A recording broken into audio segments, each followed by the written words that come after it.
in the Arabic language, those things and those words that are used to carry a particular meaning, and they have what is known as a mutabadir ila dhihn. That is, when a particular word is used, there is something that immediately comes to mind. There is a meaning that immediately comes to mind. And when it is used to carry a different meaning, it is still the zahir, and it is still the apparent text, except that this meaning is not as apparent as the second. For example, if one were to say, مثلا, that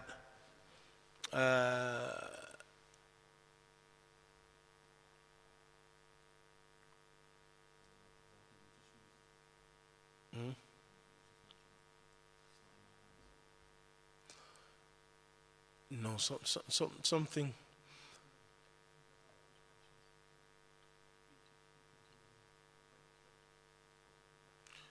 The black thread. Naam. Okay, that's an example. وَكُلُوا وَاشْرَبُوا حَتَّى يَتَبَيَّنَ لَكُمُ الْخَيْطُ الْأَبْيَضُ مِنَ الْخَيْطِ الْأَسْوَدِ مِنَ الْفَجْرِ. Eat and drink until the white thread becomes clear from the black thread. Initially, the ayah was revealed, وَكُلُوا وَاشْرَبُوا حَتَّى يَتَبَيَّنَ لَكُمُ الْخَيْطُ الْأَبْيَضُ مِنَ الْخَيْطِ الْأَسْوَدِ. That is, eat and drink until the white thread becomes clear from the black thread. And so Adi ibn Hatim, he took a white thread and a black thread, put them on his pillow, and he would wait and keep looking, keep eating, drinking and waiting until he could see the difference between the white and the black thread. And when that reached the messenger the following day, he said that it is not this, verily it is the white thread or the black thread of Fajr. Then Allah Azza wa Jal revealed, min al-Fajr. وَكُلُوا وَاشْرَبُوا حَتَّى يَتَبَيَّنَ لَكُمُ الْخَيْطُ الْأَبْيَضُ مِنَ الْخَيْطِ الْأَسْوَدِ مِنَ الْفَجْرِ. And so that term min al-Fajr was revealed later. And so here Adi ibn Hatim, who was from the Arabi Asil tribe of At-Ta'i, he was Ta'i, yani Arabi Asil, still ikhwan, even though he understood that which was apparent from the wording, then he worked with that which was mutabadir, or immediately comes to mind, which was thread. When in actuality, the ayah indicated the thread or the white thread of Fajr. And so is it said that then is metaphorical? Shaykh al-Islam Taymiyyah, he advocates, la, it is literal. Except that thread is not as apparent as the second. So if one were to say thread, the immediate thing that would come to mind would literally be thread. But it becomes more apparent when we understand the end of the verse, min al-Fajr, the white thread from the black thread of Fajr. And so it is still literal, even though it may not necessarily be the first thing that comes to mind. And so Shaykh al-Islam Taymiyyah, he negates this majaz in the Quran, and particularly as it relates to the asma' wa sifat. It is not said that there is anything metaphorical in the Quran. Rather, it is said that one meaning may be more apparent than another meaning, but both of them are literal meanings of that Arabic word. Now, second principle he mentions, that this principle relates to the asma'illah, to the names of Allah Azza wa Jal, and he said that there are numerous subsections connected to it. The first of them is that the names of Allah, all of them are beautiful. The second is that the names of Allah Azza wa Jal are not encompassed by a number. The third, that the names of Allah Azza wa Jal are not established by way of the aql, by way of the intellect, rather they are established by the sharia, by text. The fourth is that every ism, every name from the names of Allah, then they indicate the dhat of Allah, the essence of Allah, and they indicate the sifa that is present within that name, and they indicate the athar, or the effect of that name. That is, when one says, or when one holds mathalan al-Razzaq, or al-Wahhab, then in it we understand first and foremost that it is a name from the names of Allah that indicate and point to Allah Azza wa Jal, and is a reference that is given to Allah. We likewise understand and believe in the sifa that is present within the name, and that is the characteristic of Allah bestowing His bounties upon His servant. And thirdly, we have the effect of the name, and that is that Allah Azza wa Jal bestows bounties upon them, and so they experience the effect of that name. So these three things we believe in the names and the attributes of Allah Azza wa Jal, that we believe it is a reference to Allah and a name of Allah. We believe that it has in it an attribute, and we believe that that attribute, if it is from the attributes that have an effect upon His creation, a direct effect upon His creation, that we believe in that athar. Ar-Rahim, mathalan. Ar-Rahim, we believe that Ar-Rahim is the name of Allah, firstly. We believe in the sifa of Ar-Rahmah, that Allah Azza wa Jal possesses the characteristic of Rahmah. And thirdly, that this term or this name Ar-Rahim has an effect upon the creation, and that is that Allah Azza wa Jal is the mercy giver to His creation and upon His creation. And as occurs in some narrations, this Ar-Rahim is a reference to Allah showing mercy to the believers Yawm al-Qiyamah khasa. The third principle, which likewise has subsections beneath it, is in relation to the sifat of Allah Azza wa Jal. The first of the subsections is that the sifat of Allah, all of them are lofty and are perfect and are attributes of praise. Nothing in them is deficient in any way.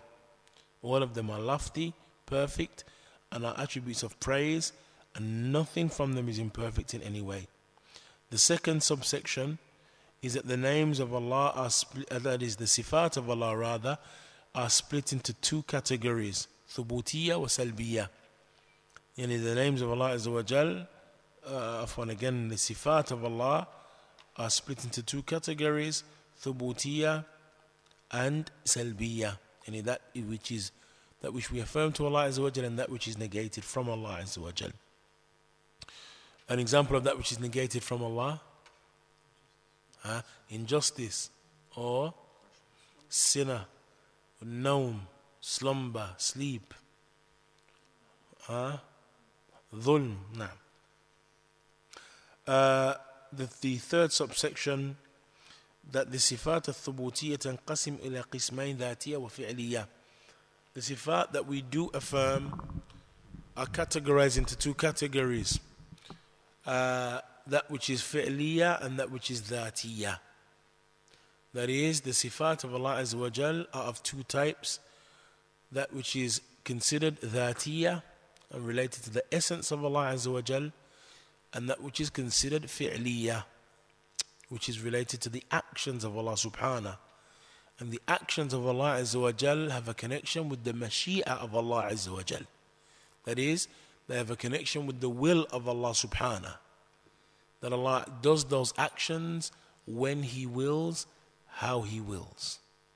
Allah descends when He wills, how He wills. Allah Azza wa Jal speaks when He wills, how He wills. And so all of the sifat that are considered, that affirm to Allah Azza wa Jal and are considered fi'liyya, then they have a connection to the will of Allah Azza wa Jal. He does those things when and how He pleases. The fourth subsection is that every single sifa, every characteristic or attribute from the sifat of Allah Azza wa Jal, then فإنه يتوجه عليها ثلاثة أسئلة. Then they have three questions that we pose to them. Firstly, هل هي حقيقية ولماذا? Are they actual attributes, not metaphorical? Are they actual attributes, and why? Second question, is it permissible to say how those attributes are? هل يجوز تكييفها ولماذا, and why? The third question, هل تماثل صفات المخلوقين ولماذا. That are these attributes like the attributes of the creation, and why?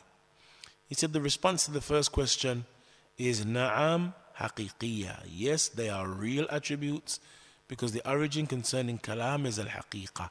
That is something that we will discuss inshallah in the usul al-fiqh session tomorrow bi'idhnillah. But the origin concerning kalam is haqiqa. Yani the origin concerning kalam is that it is not metaphorical. Any statement that we come across, ikhwan, the origin and the asl concerning that statement is that it is not metaphorical, it is literal. Until we have an evidence that indicates that in actuality it is not the literal meaning that is intended, but the metaphorical meaning. He said, so since the origin of kalam is literal and not metaphorical, and no one turns away from that except with an evidence, he said that the affair then is established to Allah Azza wa Jal literally and not metaphorically. He said the second jawab, the second answer, is that it is not permissible. That is the second answer to the second question, which is it permissible to say how? He said it is not permissible to make takyif, to say how, since Allah Azza wa Jal has said وَلَا يُحِيطُونَ بِهِ عِلْمًا, that no one encompasses him in knowledge. How possibly then will anyone speak about how the attributes of Allah Azza wa Jal are? He mentioned وَلِأَنَّ الْعَقْلَ لَا يُمْكِنْ إِدْرَاكُ كَيْفِيَةِ صِفَاتِ اللَّهِ, because of the fact that the intellect is not possible to be used to encompass the attributes of Allah Azza wa Jal. And the answer to the third question, which is there anything like unto Allah, similar to Allah Azza wa Jal?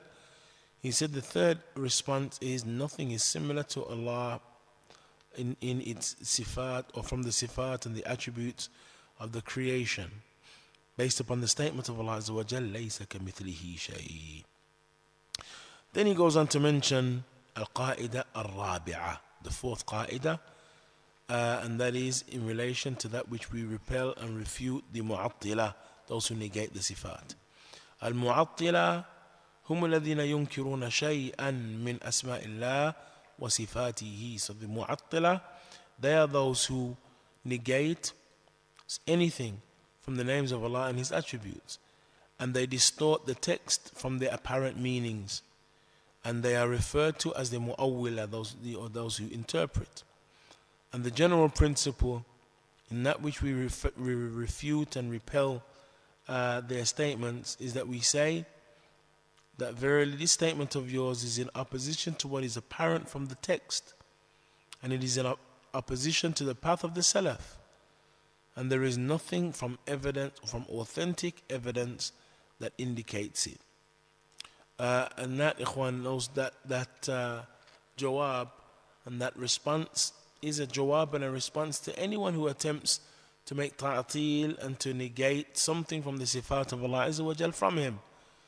That, number one, that your statement is in opposition to the apparent text. Number two, that it is in opposition to the tariqah of the Salaf, the path of the Salaf. And number three, there is no evidence for that which you say. Inshallah then, ikhwan, on that note we will round up on that last sifa, which is sifat al-Majariyyah. And from next week, inshallah, we pick up and continue from the sifat al-Ridha. Wallahu ta'ala a'lam, wa sallallahu wa sallam wa barak ala nabiyyina Muhammad, wa akhir da'wana alhamdulillahi rabbil alamin.